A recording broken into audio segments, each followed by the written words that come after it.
और अब बात दिल्ली के प्रदूषण की। राजधानी दिल्ली की हवा में सांस लेना भी मुश्किल हो रहा है। दिल्ली एनसीआर की हवा बेहद खराब श्रेणी में पहुंच चुकी है और नतीजा यह है कि अस्पतालों में मरीजों की संख्या बढ़ती जा रही है। हालांकि सुप्रीम कोर्ट द्वारा दिल्ली सरकार को फटकार भी लगाई गई, लेकिन कोई हल नजर नहीं आ रहा। राजधानी दिल्ली की हवा में सांस लेना हुआ मुश्किल। बेहद खराब श्रेणी में बरकरार दिल्ली की हवा। दिल्ली में प्रदूषण की समस्या गहराती जा रही है।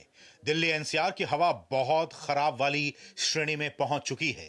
केंद्रीय प्रदूषण एवं नियंत्रण बोर्ड के अनुसार दिल्ली में मंगलवार सुबह 7:30 बजे तक औसत वायु गुणवत्ता सूचकांक 355, जबकि कई इलाकों में AQI लेवल 400 से अधिक दर्ज किया गया। आप अपने टीवी स्क्रीन पर दो तस्वीरें देख रहे हैं। एक है दिल्ली के कालिंदी कुंज इलाके की, जहां यमुना नदी की सतह पर जहरीला झाग तैरता हुआ आपको दिखाई दे रहा है।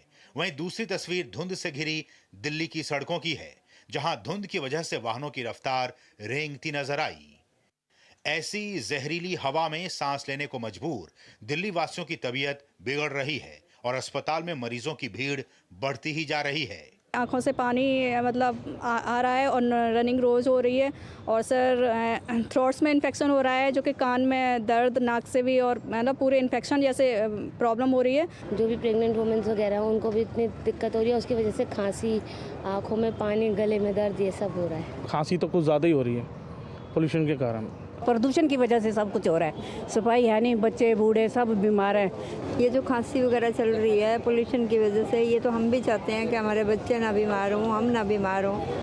सांस की गंभीर समस्या से जूझ रहे लोगों को डॉक्टर्स एक्स्ट्रा सावधानी बरतने की सलाह दे रहे हैं। सबसे ज़्यादा कॉमन जो वायु प्रदूषण की वजह से होने वाली बीमारी है वो सांस रिलेटेड समस्याएं हैं।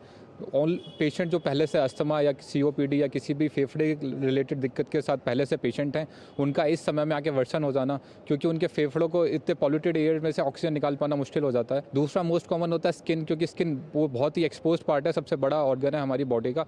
तो एक्सपोजर की वजह से, पॉल्यूटेंट एक्सपोजर्स की वजह से इन्फ्लेमेटरी रिएक्शंस बढ़ जाते हैं। तो जितनी भी ऑटो इम्यून डिजीजेज होती हैं या स्किन रिलेटेड कॉन्टैक्ट डिजीजेज होती हैं वो बढ़ जाती हैं। दिल्ली में दमघोंटू हवा से जनता हलकान है और ऐसे हालात से अभी राहत मिलने की भी उम्मीद नहीं लग रही है। बीते काफ़ी दिनों से राजधानी दिल्ली की आबो हवा खासी प्रदूषित हो गई है। एयर क्वालिटी इंडेक्स जो है लगातार 400 के आसपास बना हुआ है। ऐसे में जो बुजुर्ग हैं और जो बच्चे हैं वो बड़ी संख्या में बीमार हो रहे हैं और वो लगातार अस्पतालों के चक्कर काट रहे हैं। बड़ा सवाल कि आखिर इस वायु प्रदूषण की समस्या से राजधानी दिल्ली वासियों को कब निजात मिलेगी। दिल्ली के राम मनोहर लोहिया अस्पताल से कैमरामैन जगमोहन के साथ अमरेंद्र गुप्ता, DD न्यूज़, दिल्ली।